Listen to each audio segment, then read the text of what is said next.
함께 읽겠습니다. 그런즉 우리가 반드시 한 섬에 걸리리라 하더라. 아멘. 예, 오늘은 사도행전 27장 22절에서 26절의 말씀, 믿음의 사람은, 이런 제목으로 함께 우리 하나님 말씀 상고하려고 합니다.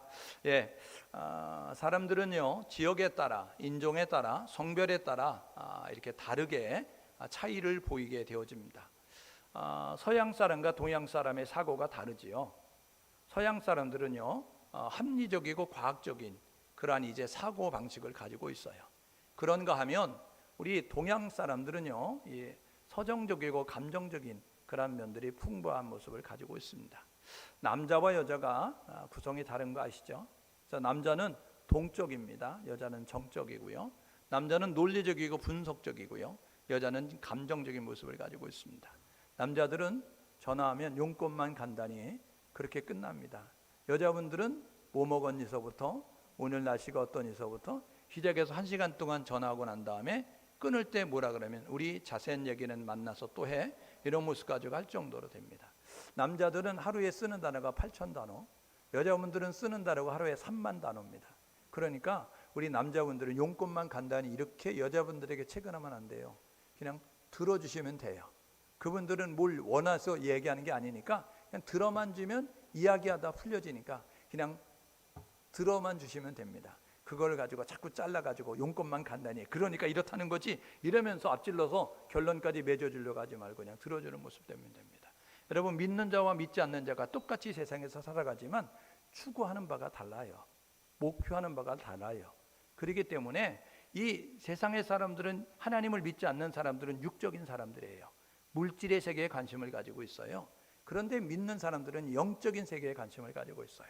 보이지 않는 하나님을 섬기기 때문에, 이 보이지 않는 하나님을 섬기기 때문에 천국에 대한 소망을 가지고 있어요. 그렇기 때문에 세상 사람들은 무엇을 먹을까, 무엇을 마실까, 무엇을 입을까, 이런 것들에 관심을 갖는데, 믿음의 사람들은 먼저 그의 나라와 그의 의를 구하라 라고 이야기했기 때문에 하나님이 기뻐하는 영혼 구원을 위해서, 하나님이 기뻐하는 그런 하나님 나라 확장을 위해서 열심으로 일들을 감당하는 모습을 갖습니다. 상황에 따라 이제 말과 행동이 다르게 나타나게 되어진다는 것입니다. 여러분들이 이것을 이제 머릿속에 두고 오늘 말씀을 읽어야 이제 이 내용이 무슨 내용인가를 알게 되어진다는 거죠. 오늘 주인공 바울은요, 회심자예요. 유대교인이었다가 기독교인으로 회심하죠. 사도행전 9장의 다메섹 사건을 통해서 기독교인이 됐습니다. 그리고 난 다음에 그는 복음 전하는 순례 전도자가 됐어요. 세 차례 복음 전도를 떠나게 되어지죠.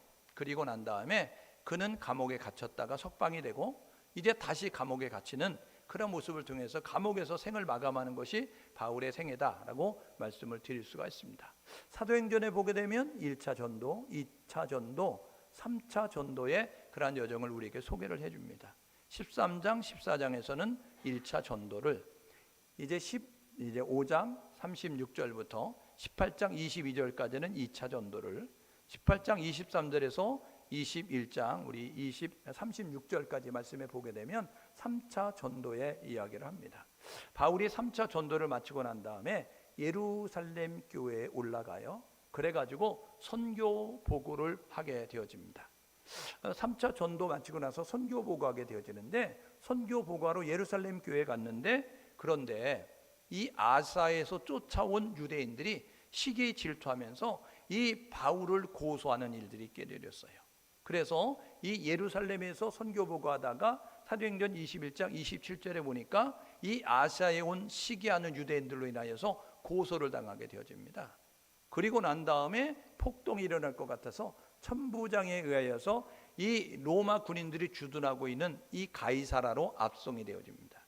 이게 23장 33절에 있어요. 이 가이사라로 압송이 되어져서 그것을 신문을 받게 되어지는데, 그때의 총독이 벨릭스, 그 다음에 이제 베스도, 그리고 아그리파 2세, 이 사람들에 의하여서 신문당하는 내용이 사도행전 24장, 25장, 26장에 있게 되어집니다. 그리고 27장에서 드디어 이제 너 어떡할래? 예루살렘 공회의 결정을 따를래? 아니면 너가 로마 시민권 가지고 있다니까 로마 황제의 그런 재판을 받을래? 라고 이야기하니까 25장 11절에 나 로마 황제에게 재판받기를 원합니다. 이래가지고 이제 로마로 압송되는 그 일이 있게 되어지는 거죠. 이게 사도행전 27장 1절에서 28장 15절까지 있습니다. 그리고 28장 30절에 보니까 로마에 도착한 바울은 2년 동안 로마 감옥에서 가택연금 상태로 있게 되어졌다라고 이렇게 이야기하고 있습니다. 여러분, 이거를 표로 이야기하면 이렇게 이야기할 수 있어요. 바울은 13권의 서신서를 기록하게 됐는데, 여러분, 바울의 1차 전도 때 사도행전 13장 14장이거든요 여기서 쓴 것이 돌아와서 수리 안디옥에서 갈라디아 지방 방문했기 때문에 갈라디아서를 기록했어요. 그리고 난 다음에 15장에서 예루살렘 공회가 있고, 그 다음에 2차 전도를 떠나게 되어지는데, 그때의 마게도냐와 그리스 지역으로 전도를 떠나죠. 이게 15장 36절에서 18장 22절까지인데, 그때의 2차 전도 때 쓴 것이 데살로니가 전후서를 기록을 하게 됐어요. 그리고 난 다음에 3차 전도를 떠나게 되는데, 3차 전도 때는 이제 3권을 기록하게 되어집니다. 사도행전 18장 23절에서 21장 36절까지 3차 전도 여정을 소개하고 있는데, 고린도전서, 고린도서, 로마서를 기록을 하게 되죠. 그리고 난 다음에 지금 예루살렘에 올라와서 이제 재판을 받게 되는 그러한 일들, 이 가이사랴에 가서 벨릭스, 베스도, 아그리빠에게 재판을 받게 되어지고, 여기 1차 투옥이 있잖아요. 이것이 이제 로마 감옥에 갇히는 것인데, 감옥에 갇혔을 때 4권을 기록하잖아요. 에베소서, 필립보서, 골로새서, 빌레몬서라고 하는 이 옥중서신 4권을 기록하고 풀려납니다. 그때의 로마 서쪽에 있는 서바나 지역, 스페인 지역으로 전도를 갔다가 이제 로마로 다시 돌아오게 되어지는데, 그레데 섬에 목회하고 있는 디도에게 쓴 게 디도서, 그 다음에 에베소에서 목회하고 있는 디모데에게 쓴 것이 디모데전서. 그래서 이렇게 2권을 기록하게 됩니다. 이제 로마에 들어와서 감옥에 갇혀서 네로 황제에서 순교를 당하게 되는데, 죽을 날이 가까웠을 때 그때 기록한 것이, 나 여기서 죽겠구나. 그래서 마지막으로 쓴 것이 디모데후서라고 이렇게 이야기하면서 1, 2, 3, 4, 2, 1 해서 13권을 기록한 것이 바울의 서신서다라고 이렇게 이야기하는 거죠. 여러분 보십시오. 이제 로마로 내가 가서 가이사에게 심판받기 원합니다 해서 로마로 압송되는 그 일을 시작하게 되어지거든요. 이 죄인을 호송하는데, 그 당시에는 상선, 이 무역하는 선들이 있기 때문에 그곳에 이제 태워서 이제 운송을 하게 되어졌어요. 수송을 하게 되어졌거든요. 그때 백부장 율리오가 이 수송 책임자가 되어져서, 그래서 이 죄수들을 지금 이끌고 가게 되어졌다는 것입니다. 여정은 가이사라, 이 로마 군인들이 주둔하고 있던 곳에서 위쪽으로 올라가 시돈이라고 하는 곳, 그 다음에 무라시라고 하는 곳으로, 그 다음에 살로네압, 이 그레데 해안을 끼고 가다가 미항이라고 하는 곳에 동달하게 되어졌어요. 그때의 사건이 벌어지게 되는 겁니다. 이 미항이라고 하는 곳에 도달하게 되어졌는데, 더 이상 항해를 하면 힘들고 어려운 상황을 맞닥뜨릴 것 같은 거예요. 그래서 바울이 이렇게 이야기합니다. 항해를 멈춰야 합니다. 더 이상 항해를 하면 안 됩니다 라고 이렇게 이야기하는 거예요. 그런데 선장과 선주는, 쟤는 죄수야, 쟤는 바다에 대한 지식도 없어, 그런데 쟤는 지금 로마에 가는 걸 시간 끌고 있는 거야 라고 이야기하면서 그의 말을 듣지 아니하고 선장과 선주의 말을 듣게 되어지면서 항해를 지속하려고 하는 거예요. 왜요? 그들이 생각할 때는요, 우리는 바다에 대한 지식이 있어, 우리는 배를 여러 번 운행해 봤어, 그러니까 경험도 있고 기술도 있고 지식도 있고, 그러니까 우리가 항해를 할지 말지는 우리가 결정해도 돼 라는 모습을 가졌어요. 두 번째 이유는 뭐냐면, 미항이라고 하는 곳은 작은 이제 항구였어요. 그러니까 여러 사람들이 여러 날 머물기에는 부족한 도시였어요. 먹을 것도 부족하고 즐길 것도 부족하고, 그런데 베닉스라고 하는 곳으로 가면 큰 항구였기 때문에 먹을 것도 있고 여흥과 유흥과 그러한 이제 쾌락을 즐길 수 있는 것들이 있는 도시였다는 거죠. 그랬기 때문에 조금 무리해서 가면, 우리 베닉스 가면 이제 과동하기로 겨울을 지나는데 별 불편함이 없으니까 그것까지 빨리 가면 갈 수 있으니까 우리 그곳에 가면 좋겠다라고 이야기해서 이 선장과 선주가 이야기하는 거예요. 그들은 시간이 돈이거든요. 그러니까 여러분 길거리 활주하는 그런 덤프트럭 보셨어요? 그분들은요 거의 가속도 하고 어떤 때는 신호도 위반하는 모습을 가져요. 왜냐하면 그분들은 그 운행 횟수에 따라 받는 이익이 있기 때문에 빨리 가야 되기 때문에 그런 모습을 갖는 것처럼, 지금 이 선장과 선주도 역시 마찬가지예요. 빨리 운행을 해야 그래야 돈도 벌고 그리고 쉼도 가질 수 있으니까 빨리 가고 싶은 그런 마음을 가지고 항해를 계속하게 되는 거죠. 여러분, 항해를 계속하게 될 때 이 항해의 여정은 이렇습니다. 여러분 보십시오. 이곳이 지금 이제 가이사라라고 하는 곳인데, 이렇게 떠나서 지금 이곳에 이르게 됐을 때, 여러분 이 미양이라고 하는 곳에 이르게 됐을 때 지금 이제 문제가 벌어지게 되는 거예요. 그래서 28장 1절에 보니까 어디에 들어있냐면 멜리데라고 하는 섬에 걸리게 되어집니다. 여기서 여기까지는 800km입니다. 800km.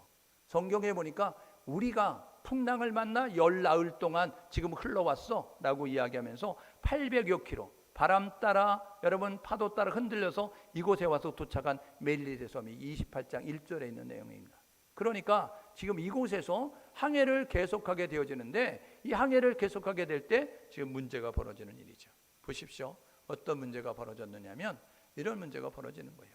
죄인을 호송할 때 이렇게 되어지면서, 그러면서 지금 되어지니까 무리한 항해를 하는 거예요. 항해를 하지 않아야 되는데 무리해서 빨리 가자고 서둘러서 가면 우리가 갈 수 있어, 이런 모습을 갖게 되었거든요. 그런데 그 시기는 어떤 시기냐면 겨울철을 초입으로 들어오면서, 그러면서 광풍이 일어나는 시간이에요. 그 지역에는 유라굴로라고 하는 광풍이 있게 되어지는데, 이거는 지형 때문에 생기는 바람이거든요. 쉽게 이야기하면 동풍을 의미하는 유로스, 그 다음에 북풍을 의미하는 아킬로, 이게 만나면서 고기압과 저기압이 만나면서, 그러면서 여러분들 그 지형에 그런 이상한 일들이 나타나는 것처럼 지금 이 동풍과 북풍이 만나서 북동풍이 생겨지는데, 이 유라굴로라고 하는 이 광풍은 미친 그대로 미친 바람이라는 거예요. 광풍. 쉽게 이야기하면 예측 불가능한, 그 다음에 통제 불가능한 바람이라는 겁니다. 이 바람이 불고 나면 자기가 불고 싶은 대로 부는 거예요. 그러니까 일정한 방향으로 일정한 속도로 바람이 부는 것이 아니라 마음대로 부는 거예요. 이리 불고 저리 불고 이리 치고 저리 치고 이런 모습을 갖기 때문에 예측도 불가능하고, 이 바람이 불면 통제도 불가능한, 그래서 이 바람 앞에는 두려워하고 이 바람 앞에는 절망할 수밖에 없는 그런 상황이 있게 되어지는 겁니다.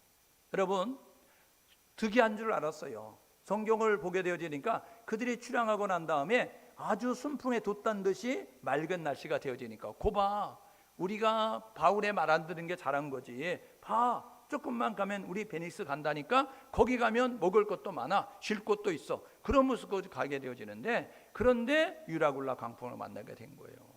여러분, 마치 요나서에 보게 되어지니까 하나님이 요나 선지자에게 이야기하죠. 요나야, 니느웨에 가서 나의 메시지를 전달해라. 이야기하게 되니까 요나가 니느웨요? 거기는 내가 죽었다 깨나도 안 갑니다. 이런 모습 가지고 하나님의 말씀보다 자기의 감정이 앞서, 하나님의 말씀보다 자기의 기분이 앞서가지고 그는 욥바라고 하는 항구로 가서 다시생 배 타고 서쪽으로 도망갑니다.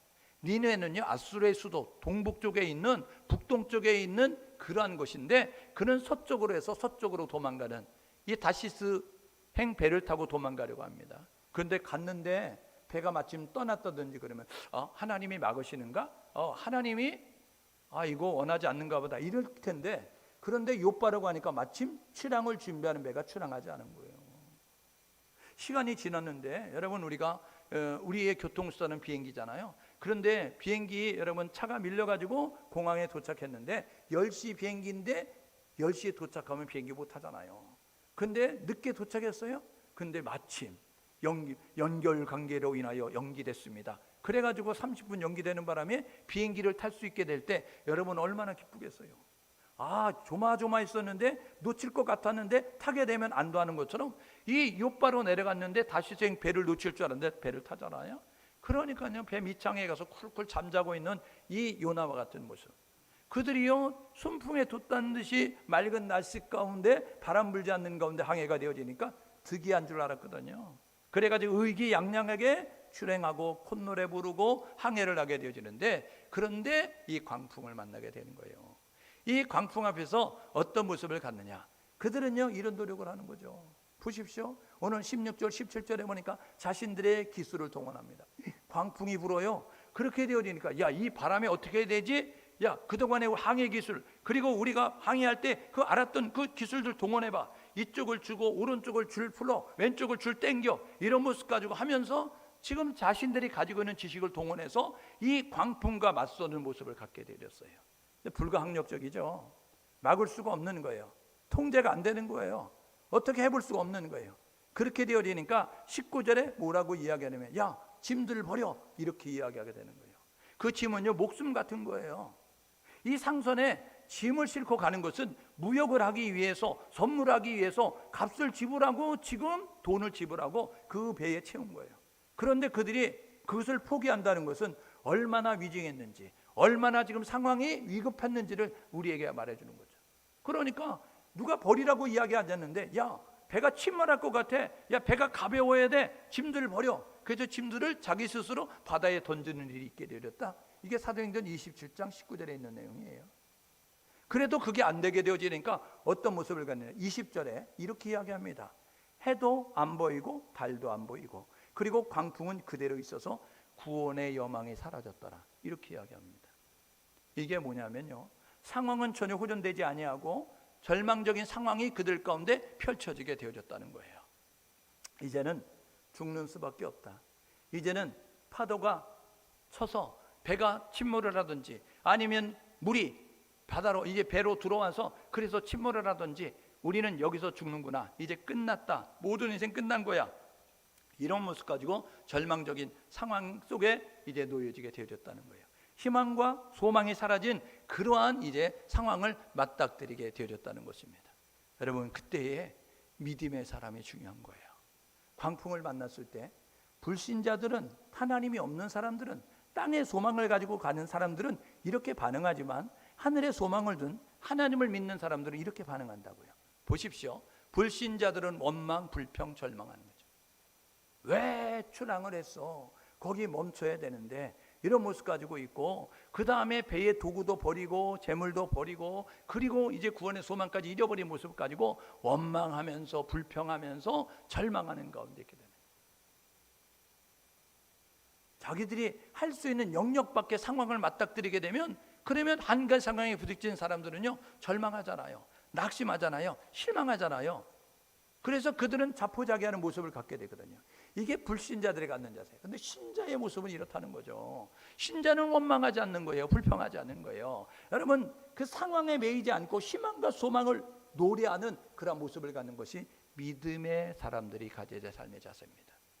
여러분, 배에 타고 있는 사람 가운데 하나님의 부름을 받아 너 노마 가이사 앞에 서야 될 거야, 너 노마에서도 복음을 전하게 될 거야, 이야기했던 그 하나님의 음성을 들었던 이 바울은요, 지금 이 상황 앞에서 어떤 모습을 갖느냐면, 고봐요, 내 말 들어야지, 선장에게 그리고 선주에게 선원들에게 내 말 안 들어서 그런 거 아니에요. 탓하지 않았다는 거예요. 두 번째, 그가요 지금 복음을 전하는 가운데서 3차 전도 떠나고 지금 신문 받고 노마로 압송되잖아요. 그러면 너 노마 가이사 앞에 서야 돼, 하나님이 이렇게 말씀하셨어요. 23장 11절에. 그래서 지금 노마로 압송되는 거잖아요. 호송되고 있잖아요. 그러면 지금 놀러 가는 거 아닙니다. 장사하러 가는 거 아니에요. 하나님이 노마 가이사 앞에서 노마에서도 복음 전하게 될 거야, 이렇게 이야기해서 노마로 가면, 하나님 내가 지금 놀러 갑니까? 하나님 내가 지금 장사하러 갑니까? 하나님의 일하러 가잖아요. 그러면 하나님 순적히 가도록 도와줘야 되는 거 아닙니까? 바람이 불어도 막아야 되는데 바람을 불게 만들어요? 파도가 쳐도 막아주셔야 되는데 파도를 치게 만들어요? 지금 배가 깨질 정도의 그런 모습 가지면 하나님 해도 너무한 거 아니에요? 그런 모습 가지고 하나님을 향하여서 들이대면서 원망 불평할 수 있어요. 근데 하나님께 불평하지 않아요. 그걸 어떻게 할 수 있느냐? 여러분, 우리가 사도행전 16장에 보게 되면 빌립보 감옥에 갇힌 적이 있습니다. 복음 전하다가 빌립보 감옥에 갇혔을 때 바울이 그 속에서 한 게 뭐냐면, 하나님 복음 전하다가 감옥에 들어왔어요. 이제부터는 복음 안 전할 거예요. 이렇게 하나님 앞에 들이대야 되는데 그러지 아니하고 그가 한 일이 뭐냐면, 매를 맞고 감옥에 들어가 있는데 그가 하나님을 찬송했다. 그가 하나님 앞에 기도했다는 거예요. 그래서 빌립보 감옥의 간수장의 가족들이 구원받는 역사가 있게 되어졌어요. 상황에 굴복하지 아니하고 환경에 굴복하지 아니하고 그 속에서 하나님을 바라보면서 하나님을 원망하지 않는 모습을 가져요. 상황을 보고 절망하지 않아요. 지금 20절에 구원의 여망이 사라져서 그 배에 타고 있는 37절에 276명이야, 이렇게 이야기합니다.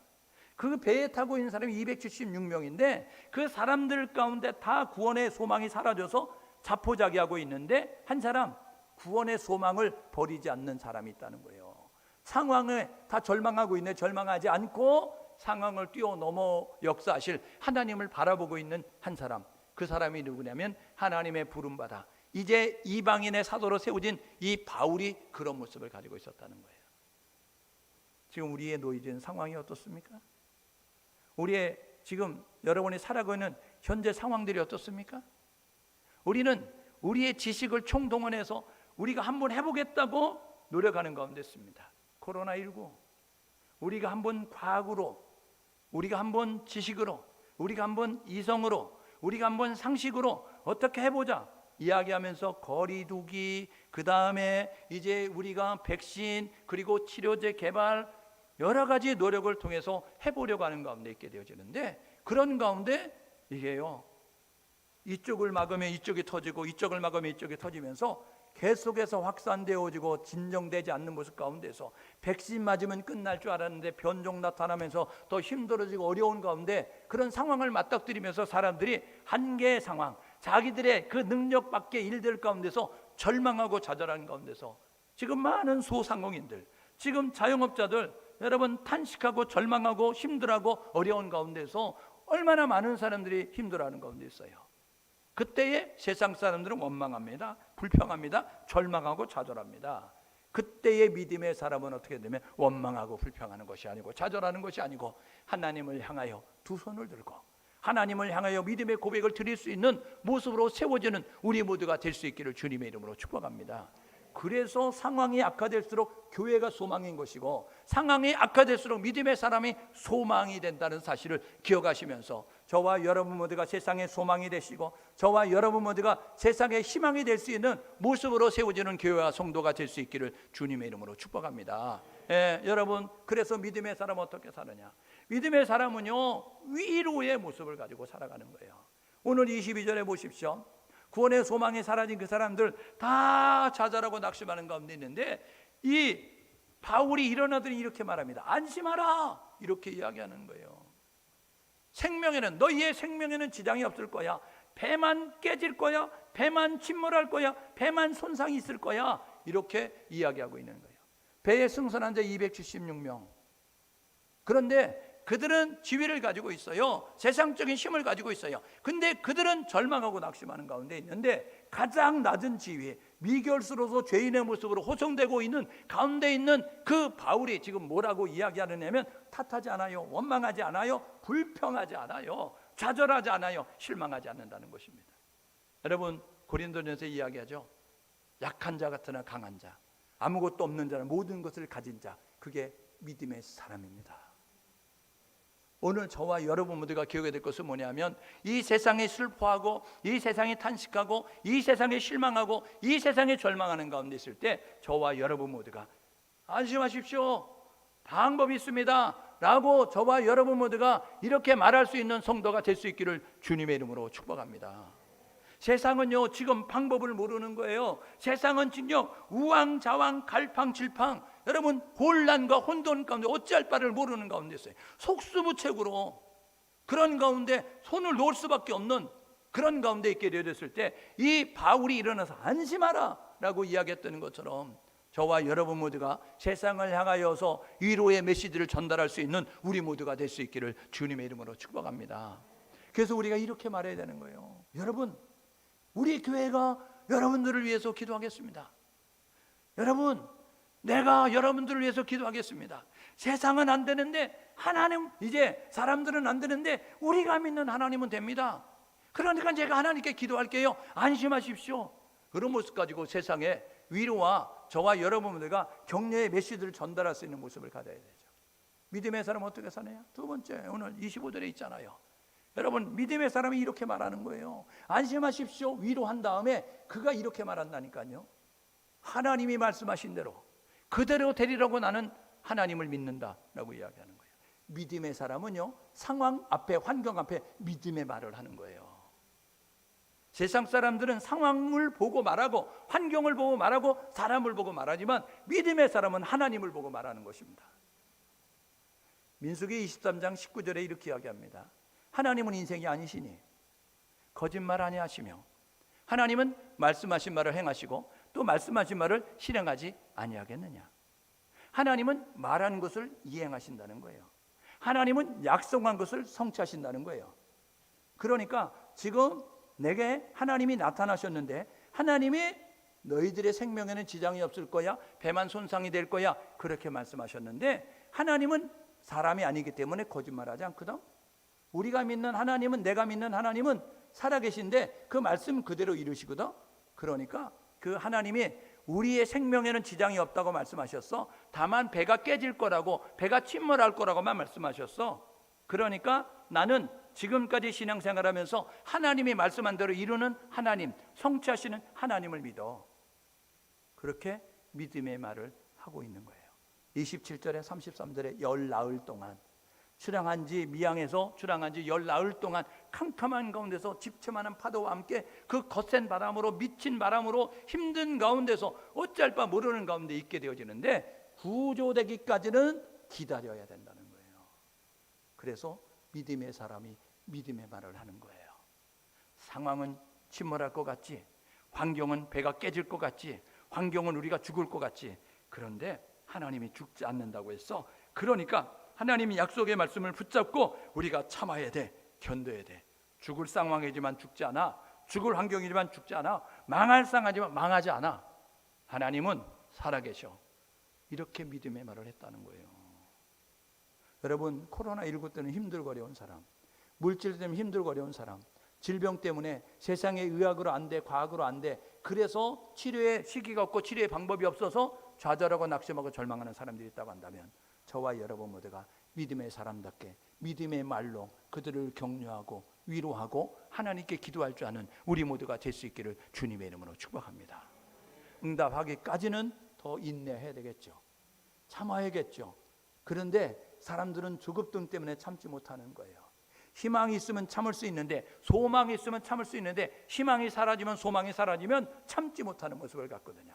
그래서 우리가 믿음의 사람이 해야 될 일은 뭐냐면 희망과 소망의 메시지를 전달하는 거예요. 세 번째 보십시오. 오늘 26절에 우리는 반드시 안섬에 들어간다 이렇게 이야기하잖아요. 지금 망망대해라니까요. 지금 캄캄하다니까요. 해도 안 뜨고 달도 안 뜨고 별도 안 뜨고 집채만한 파도가 이리 불고 저리 불어서 지금 방향 감각을 알 수 없는 가운데 있게 되어지는데, 그런데 항해를 안 해본 바울이 이야기하는 거예요. 오늘 26절에 우리는 꼭 한 섬에 들어갈 거야 이렇게 이야기하는 거예요. 육지에 도달할 거야 이렇게 말하고 있는 거예요. 여러분, 망망대해 앞에서, 집채만한 파도 앞에서 절망하고 좌절하는 가운데서 방법과 해법을 몰라서 지금 실망하고 있는, 좌절하고 있는 그들에게 이야기하는 거예요. 우리 섬에 들어간다, 우리 육지에 도착한다 이야기합니다. 여러분, 28장 1절에 그 섬이 어디냐? 멜리데 섬이라고 이야기합니다. 지금 몰타라고 이야기하는, 여러분, 그 섬인데 그 섬에 지금 800km 떨어진, 미양에서 800km 떨어진 그 섬에 도달하게 되었다는 것입니다. 믿음의 사람은 어떻게 해야 되느냐? 에베소 4장 29절에 이렇게 이야기합니다. 너희 입에 더러운 말을 입 밖에도 내지 말고 덕을 세우는 선한 말을 하여 듣는 자들에게 은혜를 끼치게 하라. 여러분, 하나님이 우리에게 입술을 주셨습니다. 야고보 사도가 뭐라고 이야기하냐면 입술 잘 제어라고 이야기하잖아요. 야, 어찌 한 샘에서 쓴물과 단물이 함께 나겠니? 야, 오전까지는 세상에 이런 일이 나오는 것처럼 오전에는 단물 나오고 12시 땡 하게 되어지니까 그 다음부터 쓴물 나오디? 단물 나오는 물은 계속 단물만 나와. 쓴물 나오는 물은 계속 쓴물만 나와. 탄산수는 계속해서 탄산수만 나와. 그런 모습을 가지고 이야기하는 것처럼 어찌 인생이 한 입 가지고 두 말하니? 하나님을 찬송하며 사람들을 욕하고 이런 모습을 갖냐라고 이야기하는 것처럼, 여러분, 이 언어를 잘 사용해야 된다는 거잖아요. 잠언 기자가 이야기하죠. 사람이 죽고 사는 것이 혀의 권세에 달려져 있다고요. 여러분, 말 한마디가 천년빛을 갚는 거예요. 이 말이요, 사람을 살리기도 하고 사람을 세우기도 하고 사람을, 여러분, 사람답게 만들기도 하고, 이 말 한마디가 사람을 사람답지 못하게 만들고, 여러분, 사람의 의기를 빼고 의욕을 상실시키고 소망을, 희망을 꺾어버리는 모습이 되어질 수 있어요. 그래서 생언이 있고 사언이 있습니다. 생언은 살리는 말이고 사언은 죽이는 말이에요. 믿음의 사람은 사언을 하는 것이 아니고 생언을 하는 거예요. 살리는 말을 하는 거예요.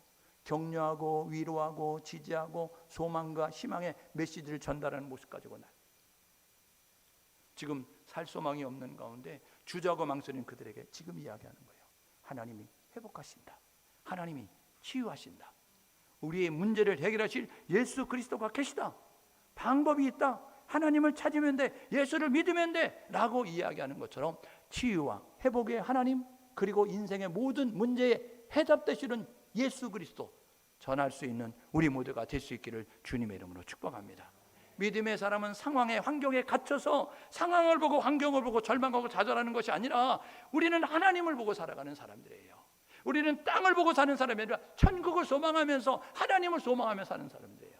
그렇기 때문에 우리는 상황, 환경, 세상의 것들을 말하는 것이 아니라 하나님을 바라보면서 하나님을 의식하면서 믿음의 고백을 드리는 그런 모습 가지고 나아가는 거죠. 여러분, 우리의 인생의 여정 가운데서 유라굴라 강풍을 만날 수 있습니다. 그죠? 원하지 않는 유라굴라 강풍이 찾아온다니까요. 예측 불가능, 통제 불가능, 우리의 능력 밖의 일들로 인하여서 어찌할 수 없는 가운데, 그래서 우리가 이런 광풍을 만나게 되면 우리의 능력으로 될 줄 알고 우리의 실력을 발휘해봐요. 우리의 능력을 발휘해봐요. 우리의 인간관계 총동원해보고, 우리의 재력을 총동원해보고, 우리의 실력을 총동원해보고, 우리의 지식을 총동원해본다고요. 그런데 안 되잖아요. 그러면 사람들은 어떻게 안 되네 라고 깨달아지는 순간 좌절하고 낙심하고 절망한다고요. 믿음의 사람은 그런 것이 아니고, 인간의 끝은 하나님의 역사의 시작이니 저와 여러분 모두가 안 된다라고 느껴지는 순간, 안 된다라고 깨달아지는 순간, 그때의 손을 번쩍 들고 주여 하면서 하나님 찾아가는 기도의 자리로 나아갈 수 있는 우리 모두가 될 수 있기를 주님의 이름으로 축복합니다. 그래서 하나님의 믿음의 사람들에게 기도의 특권을 주신 거예요. 믿지 않는 사람들에게 기도하라고 이야기하지 않냐고, 믿는 사람들에게 기도하라고 이야기하거든요. 환난 날에 나를 불러라, 내가 너를 건지리니 너가 나를 영화롭게 할 거야, 이렇게 말씀하고 있다니까요. 너는 내게 부르짖으라, 내가 내게 응답하겠고, 이렇게 말씀하잖아요. 구하라, 그러면 얻을 것이고, 찾으라, 그러면 찾을 것이고, 문을 두드리라, 그러면 너에게 열릴 것이네, 이렇게 말씀하잖아요. 지금까지는 너희가 구하지 않았으나 지금부터는 내 이름으로 구하라, 그리하면 너희가 받으리니 너희 기쁨이 충만하리라. 하나님은 우리에게 기도하기를 원하시는 거예요. 여러분이 코로나19 얼마나 오래됐어요? 작년 2월부터 1년 9개월입니다. 긴 병에 효자 없다고요? 여러분, 이 코로나19가 지속되어져 가면서 여기저기서 못 살겠다, 힘들다, 아우성치며 탄식하고 절망하면서 좌절하면서, 우리 신문지상에 여러분 제대로 잘 이제 보도 안 돼서 그렇지 수많은 자영업자들이, 수많은 소상공인들이 목숨을 끊고요, 여러분 얼마나 힘들고 어려운 가운데 있어요. 그때에 믿음의 사람들은 세상의 사람들과 다르게 반응하는 겁니다. 우리가 해야 될 뭐냐면 그들을 대신해서 기도의 자리로 나가 하나님께 집중하여 하나님께 얼굴을 구하는, 하나님의 능력을 구하는 우리 모두가 될 수 있기를 주님의 이름으로 축복합니다. 그러면 하나님이 힘을 주신다고요.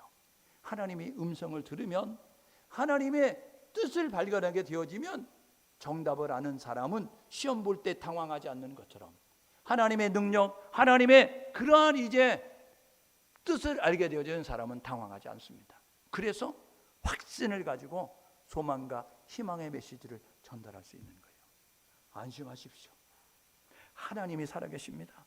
하나님을 찾으면 됩니다. 하나님이 오시면 됩니다. 라는 모습 가지고 말하는 것처럼 우리 이 어려운 상황 가운데, 코로나 때문에 힘들고 어려운 사람들, 물질 때문에 힘들고 어려운 사람들, 질병 때문에 힘들고 어려운 사람들, 관계 때문에 힘들고 어려운 사람들, 그래서 벼랑 끝에 선 심정으로 사면초가와 같이 어찌할 수 없는 상황 가운데서 지금 절망하고 탄식하고 슬퍼하는 사람들이 있다고 한다면, 유라굴라 광풍 앞에 당당하게 일어나서 믿음의 사람으로 선언하고 선포했던 바울처럼 선포하고 하나님을 찾아 기도하며 하나님의 뜻을 이루어서 하나님의 살아계심을 삶의 현장에서 보여줄 수 있는 우리 모두가 될 수 있기를 주님의 이름으로 축복합니다. 지금은 그런 사람들이 필요한 때예요. 지금은 그런 교회가 필요한 때고요.